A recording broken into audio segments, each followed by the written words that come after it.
दोस्तों, जब अल्लाह ताला किसी मोमिन बंदे को मौत देता है तो इसकी तरफ दो फरिश्ते भेजता है जिनके पास जन्नती कफन और फूल होते हैं और कहते हैं, ऐ पाक रूह अपने मेहरबान रब और इसकी राहत और रहमत की तरफ निकल। तेरे अमाल बड़े सिथरे हैं, वो बेहतरीन महकती हुई खुशबू की तरह निकलती है। इधर आसमान के किनारों पर फरिश्ते कहते हैं, सुबहान अल्लाह, आज जमीन से पाक रूह आई है। वो जिस दरवाजे से गुजरती है वो खोल दिया जाता है और इसके बाद इस रूह को बारगाह खुदावंदी में हाजिर किया जाता है और इसके सजदा रेज होने से पहले फरिश्ते अर्ज गुजार होते हैं, ए मौला, तेरे इस बंदे को हमने वफात दी और तो खूब जानता है। रब फरिश्तों से कहता है, इसे सजदे को कहो, बस वो जान सजदा रेज हो जाती है। फिर अल्लाह ताला हजरत मैकाइल अलैहिस्सलाम को बुलाकर इरशाद फरमाता है, इस जान को मोमिनीन की जानों के साथ शामिल कर दो। चिनाचे इसे कब्र में लौटाकर कब्र को 70 हाथ लंबाई और 70 हाथ चौड़ाई में वसात दी जाती है।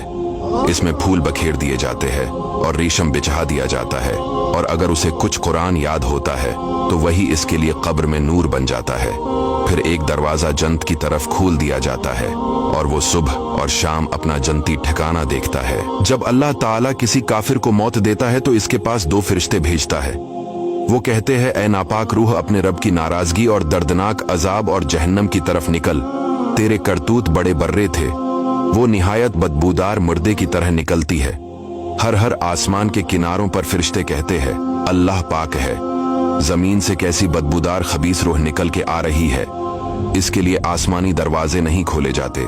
फिर इसके जिस्म को कब्र में डालकर कब्र को तंग कर दिया जाता है और ओंटों के गर्दनों के बराबर सांप फिर इस कब्र में डाल दिए जाते हैं जो इसकी हड्डियों से गोश्त नोच नोच कर खाते हैं। फिर इस पर ऐसे फरिश्ते भेजे जाते हैं जिनके पास लोहे के गरज होते हैं, जो ना देखते हैं न सुनते हैं, कि इसकी बदहाली को देखकर या इसकी दर्दनाक आवाजें सुनकर रहम खाएं। वो इन हथौड़ों से इंतहाई जोर के साथ इसे मारते हैं।